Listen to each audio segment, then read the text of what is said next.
My name is Olivia Bennett. I'm 33, on the morning of Ethan's funeral, March 4th, 8:47 a.m. I was standing in my parents' living room in Fairfield County, Connecticut, still wearing my black coat, the hem damp from sleet, when my mother looked at me across the room and said to my father in a voice she didn't bother lowering, "She looks terrible. God, Raymond, she always falls apart at the worst moments." I had just buried my husband 4 hours earlier.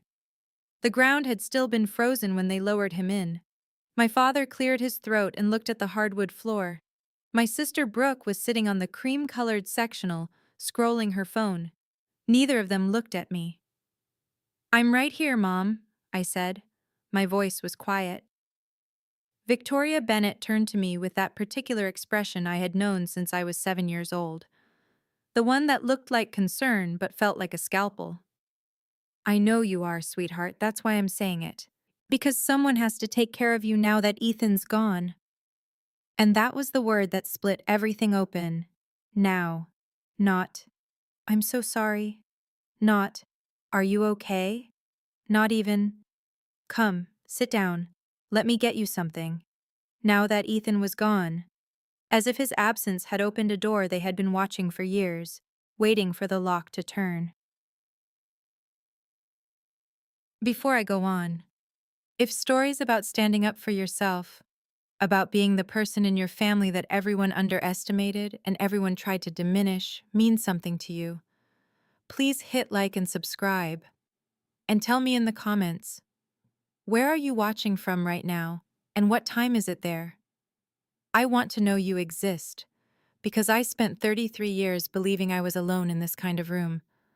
I wasn't, and neither are you. But so, let me take you back 4 years, to the first night I understood that Ethan Bennett was different from everyone else I had ever known. It was a Tuesday in December. We had been together for 8 months. I was sitting at the kitchen counter of our rented apartment on West 81st Street, reviewing provenance documentation for an upcoming acquisition at the museum, a chain of ownership records for a 17th century Dutch oil painting that had passed through 8 hands since 1671. The documentation had a gap between 1942 and 1947 that I needed to resolve before we could clear the purchase. I had been staring at it for 2 hours. Ethan was making scrambled eggs because I had, again, forgotten to eat dinner. The apartment smelled of butter and fresh coffee. Outside, December rain streaked the kitchen window. The clock above the stove read 11:48 p.m. He set the plate beside my laptop without saying anything. He went back to the stove, cleaned the pan, set it in the rack. Then he leaned against the counter with his arms crossed and watched me work in the way he always watched me, like I was something worth studying, something that warranted his full attention. "You know what I love about you?" he said. "My devastating competence," I said, without looking up. "That you can smell a fake from across a room." He said it simply, like he was stating a fact about the weather. "A forgery, a fraud. It doesn't matter if it's a 15th century manuscript or a story someone tells at a cocktail party. You always know." I looked up at him then. "My mother would say I'm too suspicious," I said.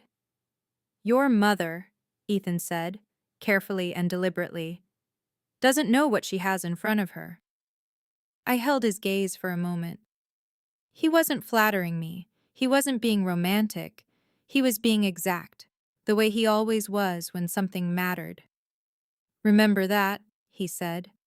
"When it gets complicated, remember that you already know what's real." I wrote the date in the margin of the provenance document I was reviewing, December 11th, and beneath the date I wrote 2 words, "He sees me," and I underlined them twice. Ethan Bennett died on February 27th at 6:14 a.m. from a glioblastoma, grade 4, aggressive. We had 14 months from diagnosis to the end. We used every single one of them.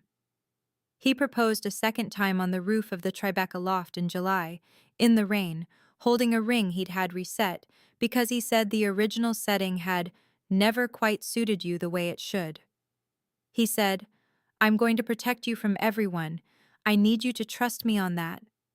And I told him he didn't need to protect me from anyone, because I was a museum curator who spent her entire professional life authenticating evidence, and I was fully capable of taking care of myself. He smiled, that quiet, patient, certain smile, and said nothing. He was right. I was not ready for what was coming. My mother, Victoria Ann Bennett, is 61 years old. She has never once, in all the years I have been alive, been wrong about anything. Not because she is particularly perceptive or wise, but because she simply refuses the premise of being wrong. If you disagree with Victoria, you have not understood the situation. If you cry in front of Victoria, you are being dramatic. If you succeed at something she did not orchestrate, it was luck. If you fail, it was character. She has a signature phrase deployed at the precise moment she's about to take something from you. Sweetheart, I'm just trying to help you understand your situation. I heard that phrase my entire childhood. I heard it when she told me not to apply to Columbia because you're not really a Columbia type. I heard it when she told my Aunt Patricia that I needed to be managed. And I was about to hear it in ways I had not yet imagined. Her first move came 3 days after the funeral. It was a Sunday. I was at the Fairfield County House collecting a box of items stored there. My grandmother's books, 2 framed photographs, documentation I needed.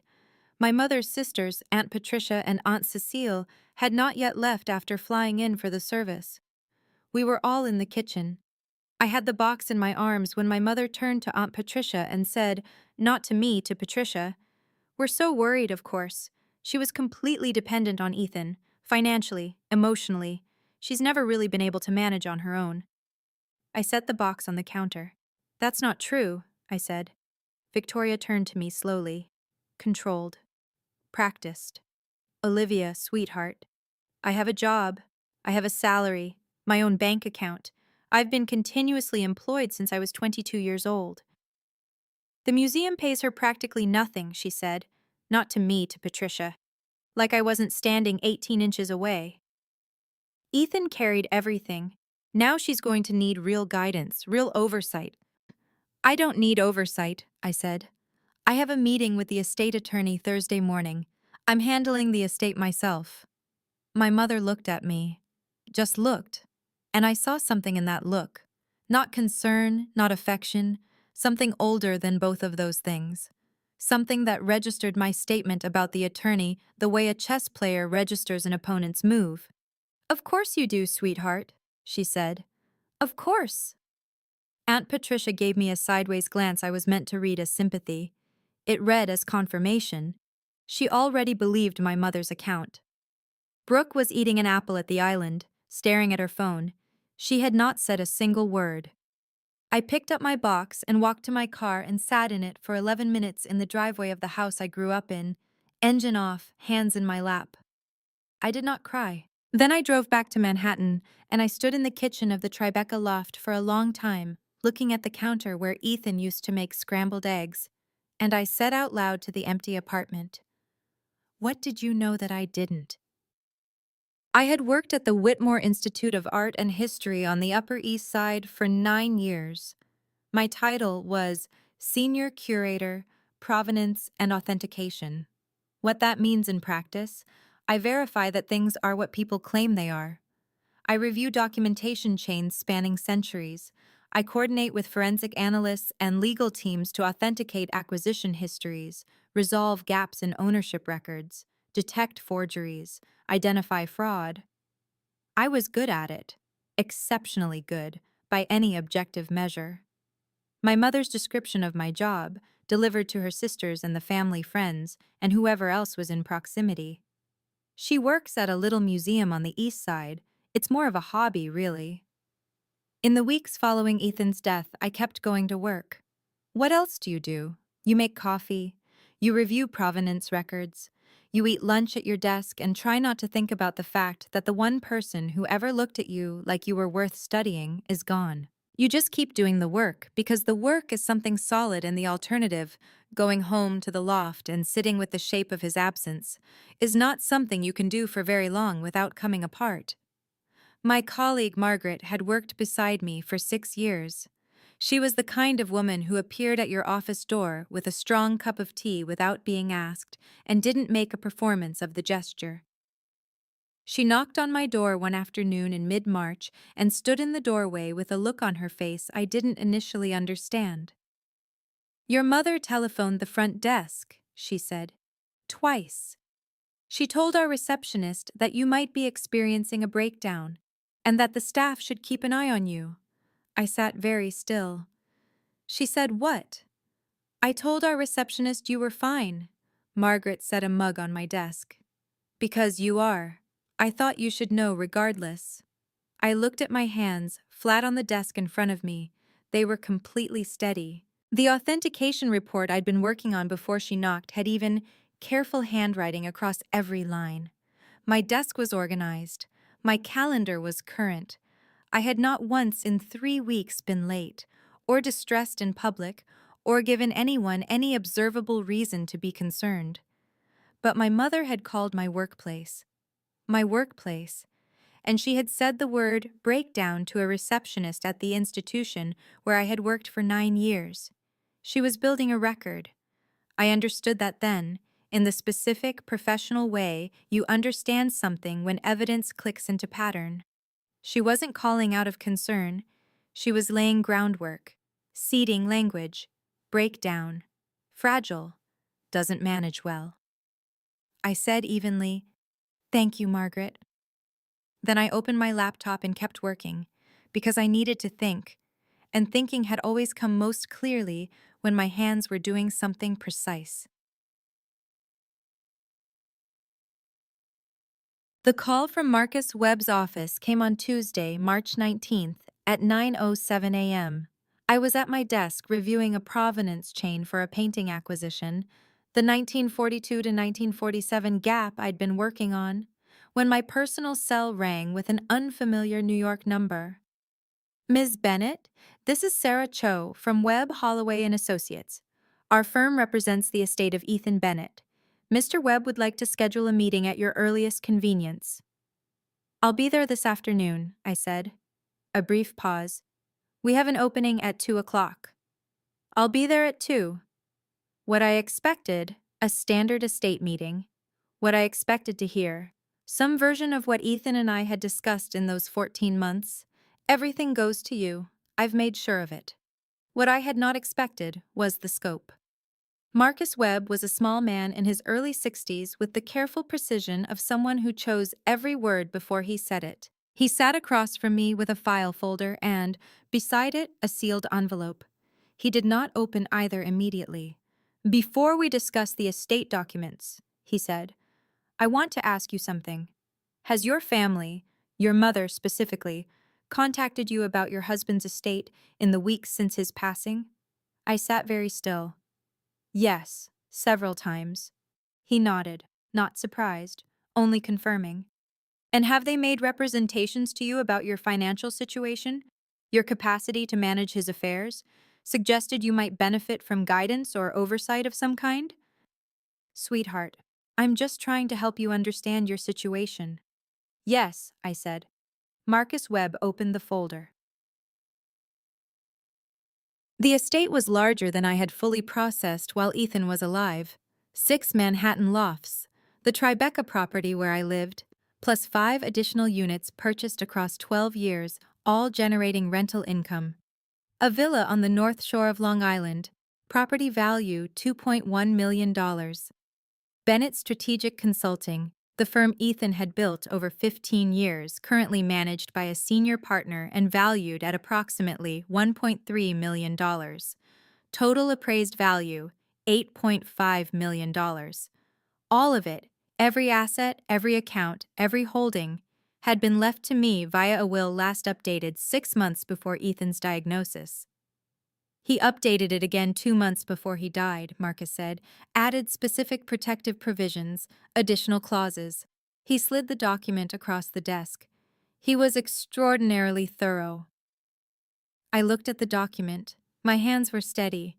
I want you to know that detail because it mattered to me in that moment, that my hands did not shake. He also left you this.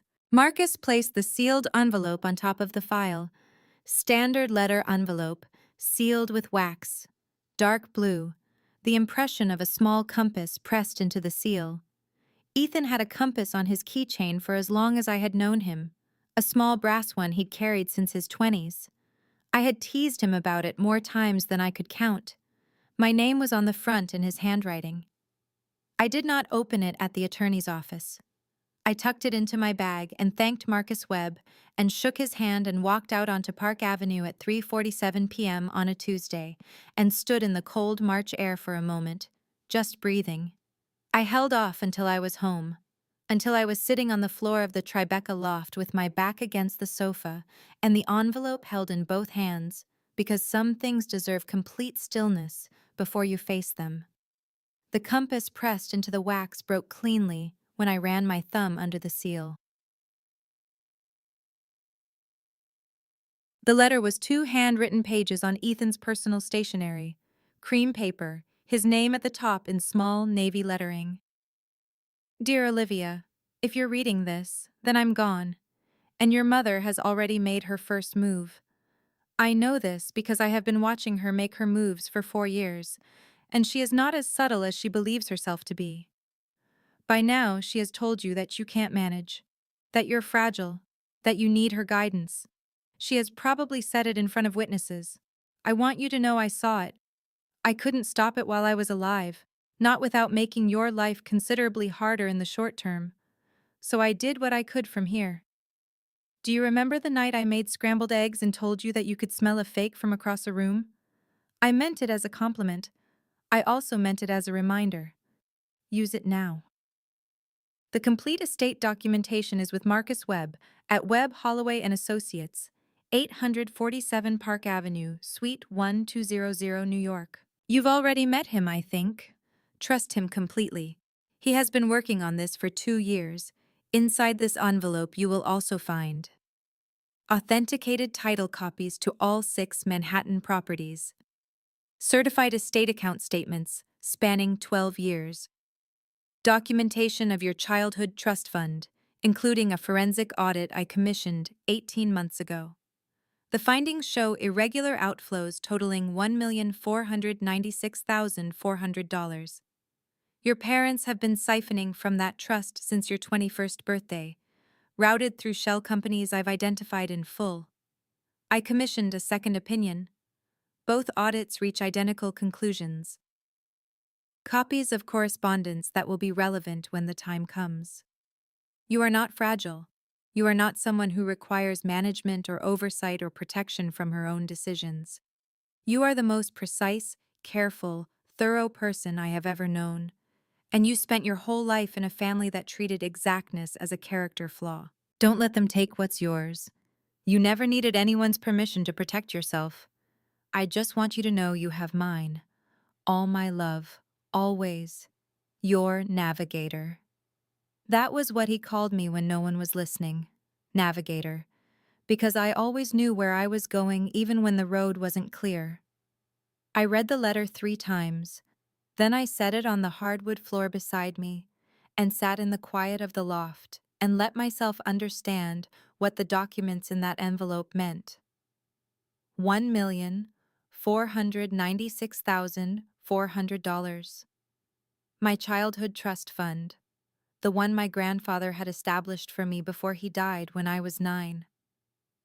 The fund that I had been told, at 21, and again at 25, and again at 30, had underperformed, had been badly managed in the early years, had nearly nothing remaining by the time you were ready to access it. I had believed them. I had no reason not to. I was not a forensic accountant. I was not, at 21, equipped to audit the records of a trust my parents controlled. I went to my desk. I opened the forensic audit. The methodology was meticulous. 18 months of work by a Connecticut forensic accounting firm. The findings were specific and precise. Shell companies established between 2008 and 2019, falsified disbursement statements, forged expense documentation. Withdrawals routed through 3 separate entities before arriving in accounts held jointly by my parents. Total irregular outflow, $1,496,400, accumulated across 15 years. They had started the month I turned 21, the month I became old enough that they could access the principal without my grandmother's co-signature. I sat at my desk and I read for a very long time, not crying, not shaking, reading the way I read acquisition documents, methodically, tracking inconsistencies, building the full picture of what was in front of me. When I looked up, it was 12 minutes past midnight. I thought, "You smell a fake from across a room, Olivia." I thought, "It's time." Okay. The days that followed were quiet and careful. I made copies of every document in the envelope that same night and stored the originals in the museum's secure archival vault, which required my access badge and a secondary staff signature to open, a security system I had helped design 3 years prior. I scanned everything to 2 encrypted external drives kept in separate locations. I called Marcus Webb the following morning, and we met for 2 hours while I walked him through the forensic audit findings and my read on the documentation. He was not surprised by any of it. "How long have you had copies of this?" I asked. "Ethan brought me the initial audit 11 months ago. We've been in contact with the Connecticut State Prosecutor's Office since September." I sat back. September. "Your husband was methodical," Marcus said. He said it gently, the way you say something about a person who is no longer in the room. He wanted the case to be complete before anything was initiated. He didn't want any ambiguity that could be exploited. I thought about those 14 months, every morning and every evening of them. I thought about Ethan being present, making dinner, watching me work, sitting beside me during the worst of the treatment appointments, while simultaneously building this, meeting with attorneys, commissioning audits, filing protective provisions in the estate documents, working to make sure that when the moment came, I would not be standing empty-handed. He had been protecting me the entire time, even while he was the one who was dying. Something moved through my chest that wasn't grief, exactly. Or it was grief, but the kind that has gratitude running underneath it, the way a river has a current beneath the surface you can't see from shore. The escalation came on March 28th, 4:51 p.m. My mother called, and I made the decision to answer. "Olivia." She sounded warm. That was always the tell. When Victoria Bennett sounds warm, something is already in motion. "Mom, your father and I have been talking. Given how much you're carrying right now, the estate, the grief, the pressure, we think it might be wise to sit down together, have a real conversation about what makes practical sense going forward." "The estate has an attorney," I said. "Marcus Webb handles any legal questions."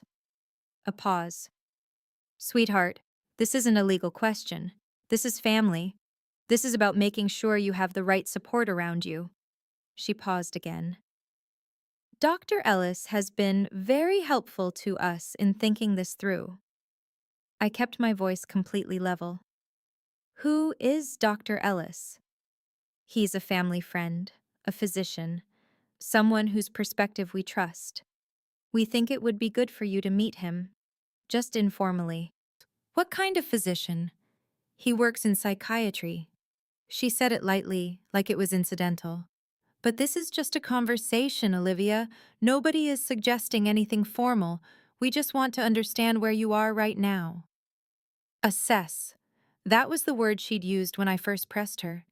Give us a clearer picture of where you are right now. I wrote it on the notepad beside my laptop. I underlined it twice. "I'll think about it," I said. "Thank you for calling." I hung up and called Marcus Webb. "They mentioned a Dr. Ellis," I said when he picked up. "A psychiatrist. My mother called it informal. She used the word assess." A brief silence. "How soon can you come in?" Marcus had a word for what they were building. He used it without drama, the way lawyers use clinical language to describe human ugliness, conservatorship. "Your husband anticipated this specifically," Marcus said. He slid a document across the desk, a section of the estate filing I hadn't closely read yet, several pages into the protective provisions. He included language directly addressing any attempt to declare you legally incompetent or establish guardianship over the estate. It was reviewed by a judge before filing. Any conservatorship petition would face immediate legal challenge from the estate itself. But they don't know that, I said. They don't know that, he confirmed. And the sedatives? I had been turning this over since the moment my mother mentioned coffee and doctor and evaluation in the same breath. Something in the coffee. Something to make me seem exactly as disoriented and unstable as they'd been telling everyone I was. We believe that's the mechanism, yes, Marcus said.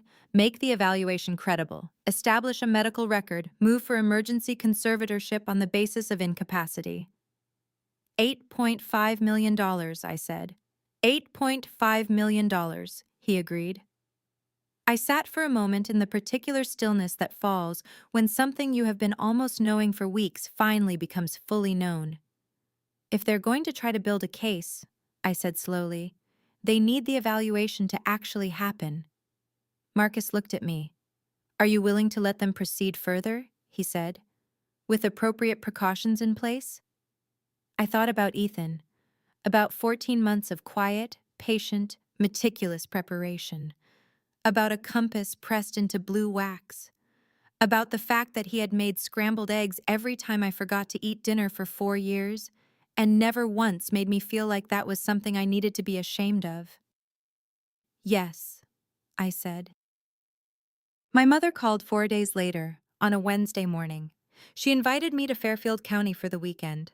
She said she wanted us all together. She, my father, Brooke. She said Dr. Ellis would be present, just informally, just to meet me, just a conversation in a comfortable setting. Of course, I said. I'll be there Saturday. What I did not tell her, the night before I drove to Fairfield County, Friday, April 4th at 11:22 p.m., I sat at my desk in the Tribeca loft and I charged a small digital recording device I had used professionally for years. It was a standard piece of equipment for a museum curator, compact, high quality, long battery life. I used it for oral history interviews with collectors, artists, scholars, anyone whose testimony was relevant to a provenance investigation. I attached it to the inside pocket of my jacket. I ran 3 audio tests. I confirmed that it would run for 8 continuous hours on a full charge. Then I called Margaret. I told her what I was doing. She said, "Be careful." I told her I would. Then I called Marcus Webb. He told me that investigator Dana Reyes of the Connecticut State Prosecutor's Office would have a team available on call for Saturday. He said the moment I had what we needed, one text to his cell number would bring them in within 12 minutes. Then I went to bed. I slept 6 hours. I woke at 7:15 a.m. and made coffee and stood at the kitchen window watching Lower Manhattan wake up and thought, Ethan prepared 14 months for this. I can drive 45 minutes. I left at 9:30 a.m. and arrived at my parents' house on Wyndham Lane in Fairfield County at exactly 11:03 a.m. The house on Wyndham Lane is a white colonial with wrought iron gates and a circular driveway. My parents purchased it 22 years ago when I was 11, and they have lived there since. A house that has always functioned, in my experience, less as a home and more as a stage. Victoria Bennett understood space. She understood furniture arrangement. She understood how to position a room so that some people in it feel smaller than others. The formal living room, not the family room, the formal one, was where she conducted everything that mattered: negotiations, confrontations, the theater of family decision-making. The cream sofa faced 2 armchairs with a glass coffee table between them. The fireplace was behind the sofa, against the far wall. Whoever sat on the sofa was slightly lower than whoever stood near the mantel. My mother always stood near the mantel. I walked in at 11:03 a.m. and did a fast inventory of the room. My father in the left armchair, hands flat on his knees, not meeting my eyes. Brooke on the far end of the sofa, arms crossed, phone face down, which I noticed because Brooke's phone was never face down. And a man in his early 50s I had not met, gray blazer, leather portfolio open on the table, a clipboard visible inside it. Dr. Ellis stood when I entered. He had a particular quality of warmth, the practiced kind, acquired through professional training rather than natural feeling. He extended his hand. Olivia, it's very good to meet you. Your family has spoken about you a great deal. I'm sure they have, I said pleasantly. The recorder under my jacket was already running. I sat on the sofa 2 feet from Brooke. I placed my bag beside me. I folded my hands in my lap and waited. My mother came in from the kitchen carrying a tray of coffee. She had prepared it herself, which was unusual. Victoria had not voluntarily made coffee for guests since she hired household help in 2007. She set the tray on the table with a smile that read as warm from a distance and did not survive close examination. She sat in the second armchair. "I'm so glad you came," she said. "You look tired. Are you sleeping?" "I'm sleeping fine." "She hasn't been eating properly," my mother said. To Dr. Ellis, not to me. Not once to me. "I've spoken to some of her colleagues. They're concerned about her." "Which colleagues?" I said. She waved a hand, the gesture of someone dismissing a technicality. "People who care about you, sweetheart." Dr. Ellis leaned forward, portfolio balanced on his knee. Professional warmth dialed to its gentlest setting. "Olivia, I want you to know, I'm just here to have a conversation. Nothing formal. Your family asked me to come because they care about you deeply, and given the very significant stress you've been under." "What's your specific specialty, Dr. Ellis?" I said. A micro pause. "Psychiatry. And your hospital affiliation?" "I have privileges at Westfield Medical Center in Greenwich." "Are you licensed to conduct a formal psychiatric evaluation in a private residence under Connecticut law?" The warmth shifted. Not gone. Rearranged. "As I mentioned, this is a conversation, not a—" "My mother used the word assess when she called me Wednesday," I said. Still calm, still conversational. "She said you were going to give them a professional perspective on where I am right now. I want to be clear about what that means before we continue."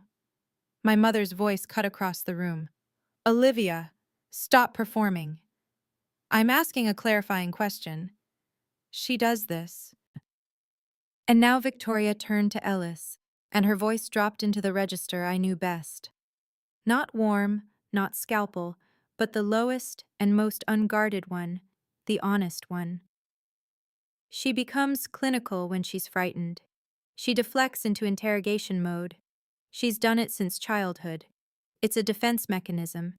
It's exactly what I described to you." My father said, "She just worries about you. That's all this is."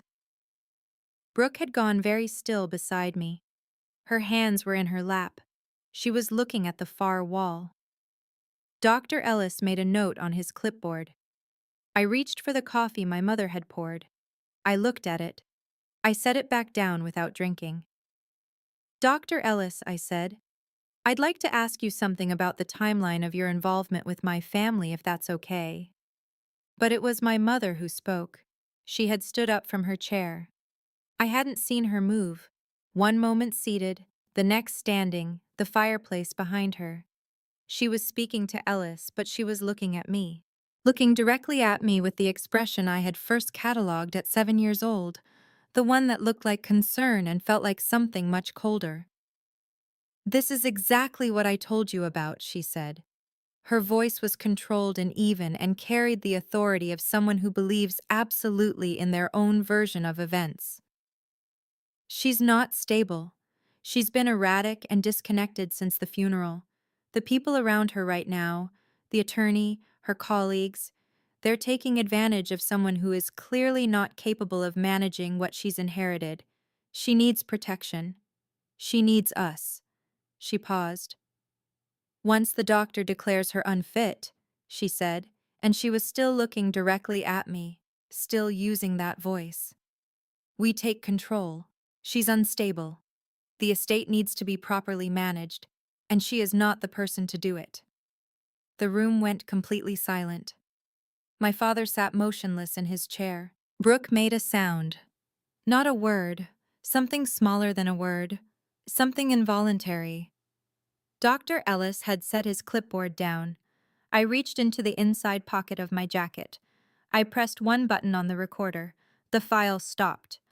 I connected the transfer cable I had pre-threaded through my jacket lining, a 2-second connection I had practiced 4 times the night before. And I placed my phone on the glass coffee table face up. I pressed play. The recording began from 11:03 a.m., from the moment I had walked through the front door. You could hear the floorboards. You could hear Brooke's phone being set face down. You could hear, in complete clarity, my mother's voice from 5 minutes into the recording. She hasn't been eating. I've spoken to her colleagues. They're concerned. Then, unmistakable, her own voice, her own words 30 seconds ago, filling the room. Once the doctor declares her unfit, we take control. She's unstable. My mother's face did not drain of color. I want to be precise about this because I studied her face carefully in those seconds the way I study documents, looking for the real thing beneath the surface presentation. What happened was more specific than color draining. Her expression moved through 3 distinct phases in approximately 4 seconds. First, genuine confusion, the half-second of not yet processing what she was hearing. Second, recognition, the moment the sound reached the meaning. And third, something I had seen before, on forgeries examined under fluorescent light, on frauds exposed in acquisition meetings, the particular blankness that falls when a person understands that the documentation is complete and the window for denial has closed. She sat back down. I sent one text, 3 words, to Marcus Webb's number. We have it. The front door opened at 11:41 a.m. 2 officers from the Fairfield County Sheriff's Department came through first. Behind them, a woman in a dark blazer with a folder under her arm. Investigator Dana Reyes, Connecticut State Prosecutor's Office. She looked around the room with the unhurried efficiency of someone who has done this before and is not impressed by the furniture. She looked at my mother. She looked at my father. Victoria Bennett, Raymond Bennett. She said it evenly without theater. I'm going to need both of you to come with me. Dr. Ellis rose from his seat. I want to clarify the nature of my involvement here. Dr. Ellis, Investigator Reyes said, we have questions for you as well. My father stood from the armchair. He was gray, not just his complexion, his entire bearing. He had the look of a man who had been performing a role for a very long time and had just forgotten every line. He said, "She just worries, that's all." "Dad," I said quietly. He stopped. He looked at me. And for the first time in 33 years, he looked at me without the practiced delay, without the careful positioning 2 steps behind my mother, without the borrowed language of someone else's concern. He just looked at me, directly, without the script.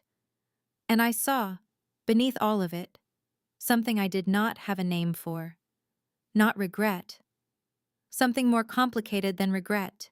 Something like a man who had made choices, incrementally, over decades, and was now standing in the full accumulated weight of them. I had nothing to say to that.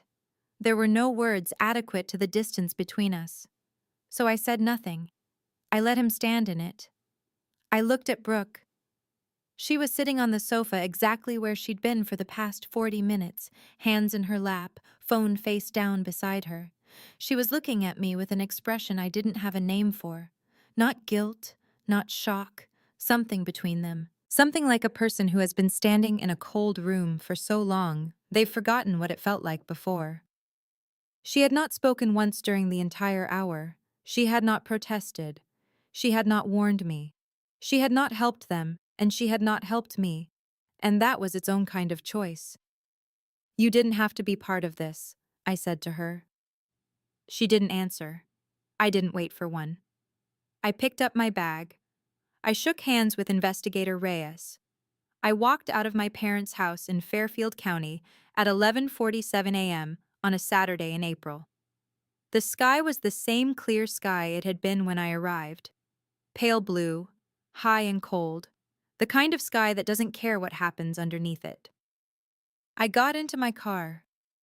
I sat for 6 minutes with the engine off and my hands in my lap, not crying, not shaking, just sitting in the particular quiet that comes after something long and held finally releases. Then I drove home. The charges were filed on April 22nd. Victoria Bennett and Raymond Bennett. Trust fund embezzlement, 3 counts. Forgery of financial instruments, 7 counts. Conspiracy to commit unlawful conservatorship, criminal fraud, and conspiracy to administer a controlled substance without consent, because the toxicology analysis of the untouched coffee my mother had brought in on that tray came back positive for a sedative compound. She had prepared it in the kitchen before I arrived.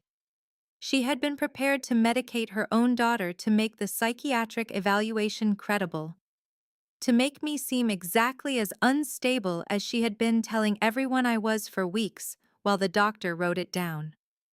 Brooke was not charged. There was no documented evidence of direct participation, and Marcus Webb explained the prosecutorial calculus to me straightforwardly. This was technically accurate.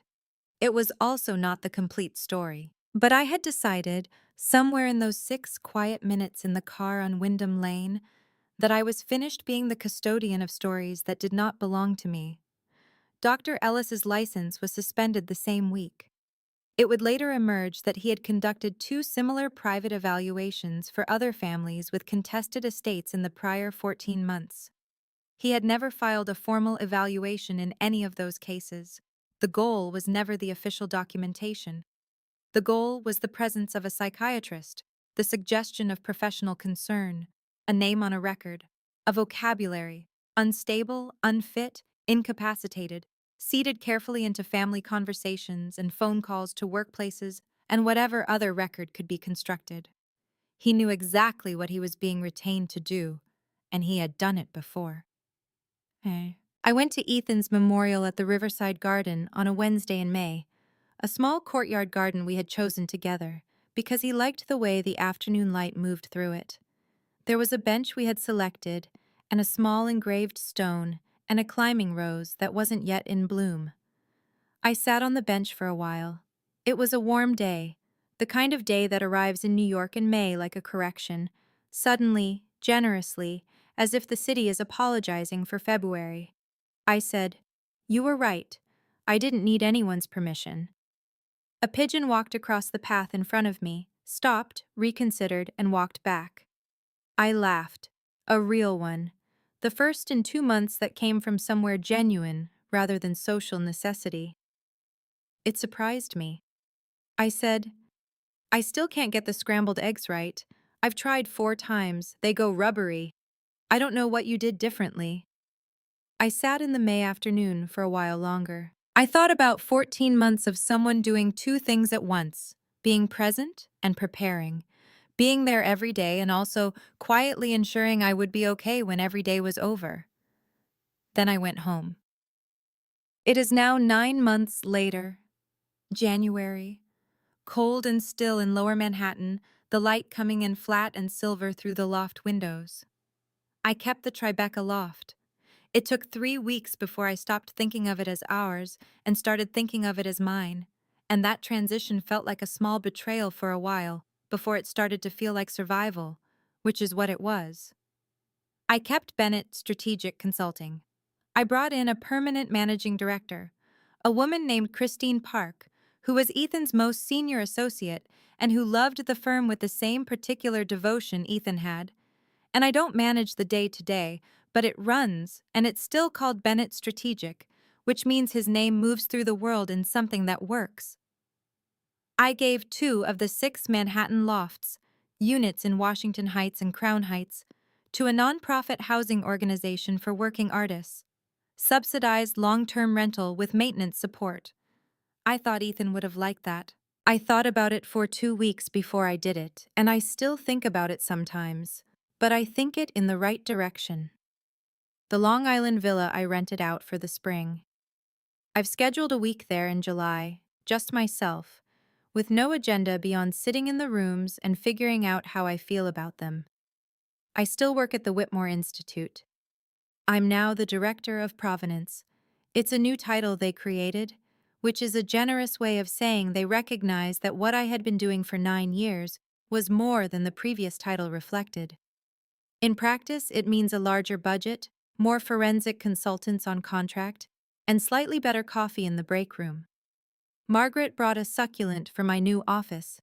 She named it without asking me. She just announced it one morning. Olivia II. I told her that was disturbing. She said she knew. The trial of Victoria and Raymond Bennett begins in March. I will testify. I have been preparing my documentation for 6 weeks with the methodical care I give to every provenance investigation I oversee. I know exactly what I am doing. I have always known what I am doing. I have not spoken to Brooke since the day on Wyndham Lane. I think about it sometimes. About the sound she made in the living room, that small, involuntary sound when my mother said once the doctor declares her unfit. The almost human, almost reaching sound of someone who has been standing in the cold so long they've forgotten what warmth required of them. Maybe someday, maybe not. I have decided not to give that question a deadline. Keat. There is a photograph on my desk at the museum. Ethan and me at Lake Como, 2 summers ago. The same frame that was in the loft. The same one my mother set face down when she walked through the apartment in March. It survived. It's on my desk now, and I look at it sometimes when I am deep in a provenance record. When the documentation chain is interrupted or tampered with, and I have to work backward through the evidence to find where the truth got buried. What I know about forgeries, what I have learned in 9 years of this work, is that the forger always believes they have been thorough. They have covered the inconsistencies. They have destroyed the originals. They have rewritten the record and removed the evidence and replaced it with a version of events that serves them. But evidence is never fully erasable. A document handled over years develops a patina of genuine age. Ink oxidizes at a specific measurable rate. Paper fibers respond to humidity in patterns that can be analyzed and dated. You cannot fabricate the actual passage of time. You can simulate it, but simulation always breaks down under sufficient, careful examination. My mother simulated concern for 33 years. It broke down under examination. She had never expected me to examine it. She had never expected me to have the tools or the documentation or the understanding that what she was doing had a name, had a paper trail, had a pattern that could be traced. She had never expected me to be precisely the kind of person who does that for a living. Ethan had. If you're watching this and you have someone in your life who makes you feel like you are always one decision away from being declared incompetent, who frames your grief as instability and your questions as aggression, and your silence as proof of their narrative and your confidence as a symptom, I want to tell you one specific thing that is not a platitude. Documentation is not suspicion. It is not vengeance. It is not paranoia. It is care for your future self. You don't have to believe anything will go wrong. You don't have to be afraid. You just have to pay attention to what's real. Record it when it happens. Keep it somewhere safe. For the person you'll be when the world turns sideways and you need something solid to stand on. Evidence doesn't argue. It doesn't need to raise its voice or justify itself or convince anyone. It just sits there, patient and exact, intact, waiting for the moment when someone is finally ready to look at it clearly. Ethan understood that. He spent 14 months building it in silence because he understood it. He taught me to trust it. And then he left me every tool I needed to use it. It's January. Outside the loft windows, snow is falling over lower Manhattan. Not a storm, just a quiet, steady accumulation. The kind that makes the city look like it's pausing for a moment, reconsidering. The kind that makes everything underneath it briefly equal. I have coffee. I have the Whitmore Institute's new provenance acquisition file open on my laptop. I have a succulent at my office named after me by a woman who brought it in without being asked. which is its own kind of testimony to what loyalty actually looks like. 9 months ago, I was standing in a room where someone had prepared sedatives for my coffee, where a psychiatrist was waiting to help document a version of me that did not exist, and I reached into my jacket pocket for a recording device I had charged the night before. Now I'm watching snow fall over the city Ethan left me. It doesn't feel like victory. I want to be honest about that. It doesn't feel triumphant or resolved or finished in any clean way. It feels like the morning after something very long finally stops. Quiet. Real. Mine. That's enough. That is genuinely enough. If you've ever had someone in your life try to weaponize your grief, your uncertainty, or your needs as evidence that you couldn't be trusted with your own life, type, "I kept the proof" in the comments. Or if you've ever been the person who just quietly paid attention, documented what was real, and waited for the right moment to let the evidence speak, type, "I knew what was real." Both are their own kind of steadiness. Both are valid. Both are enough. If this story meant something to you, check the description for more stories just like this one. Thank you for being here this January. Stay warm out there. Warm.